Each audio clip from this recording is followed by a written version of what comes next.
আসসালামু আলাইকুম। এই যে একটা স্পোর্ট গাড়ি দেখতেছেন, দেখেন বাম পাশ দিয়ে। আমি আসলে ভিডিওটা করতে একটু লেট হয়ে গেছে। এরকম ঢাকার শহরের ভিতরে এবং চট্টগ্রাম শহরের ভিতরে লক্ষ লক্ষ স্পোর্টস গাড়ি। তো আসলে দেশে গরিব শুধু আমরাই, গরিব বলতে গরিব আমরাই, আমরা যারা খেটে খাওয়া, কিন্তু দেশে গরিব নেই।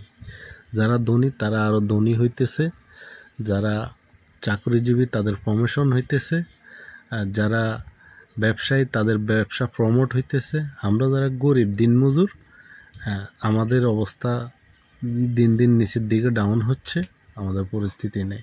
তো সবচেয়ে বড় কথা হচ্ছে, আমি এখন এই মুহূর্তে আছি কুড়িল বিশ্ব রোড থেকে এয়ারপোর্ট নিকুঞ্জর দিকে যাচ্ছি। ঠিক চোখের সামনে পড়লো এই গাড়িটা, বা আরও গাড়িগুলা পড়লো সকাল সকাল একবারে। মর্নিং টাইম কত, 5টা 5:30 বাজতেছে সকাল। তো যাক, অনেক সময় দেখি স্পোর্ট গাড়িগুলো অনেকে ড্রাইভ করে, নিজেরও শখ হয়। আল্লাহ যখন দিবে ইনশাল্লাহ হয়তো এরকম একটা স্পোর্ট গাড়ি নিয়ে ঘুরবো। এখন তো আর সেবা দিচ্ছি, যাত্রী সেবা দিচ্ছি নোয়াখালী থেকে এয়ারপোর্ট চট্টগ্রাম, ঢাকা, বিভিন্ন জেলাতে যাচ্ছি। মাঝে মাঝে মন চায় ভিডিও করি, আসলে মন মানসিকতা সবসময় ভালো থাকে না, তাই ভিডিও করা হয় না। এই হচ্ছে আমি এখন এই মুহূর্তে নিকুঞ্জ 1 মানে 1-এর সামনে আছি, এয়ারপোর্ট মুখী।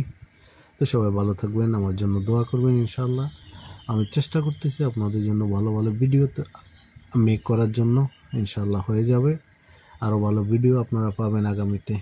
চ্যানেলটা সাবস্ক্রাইব করুন, পেজে ফলো দিন, টিকটকে ফলো দিয়ে ইনশাআল্লাহ এগিয়ে নিয়ে যাবেন। আর আমার তো রেন্টেকারের নাম পদ্ম রেন্টেকার মনে থাকে যেন। আসসালামু আলাইকুম ওয়া রাহমাতুল্লাহি ওয়া বারাকাতুহু।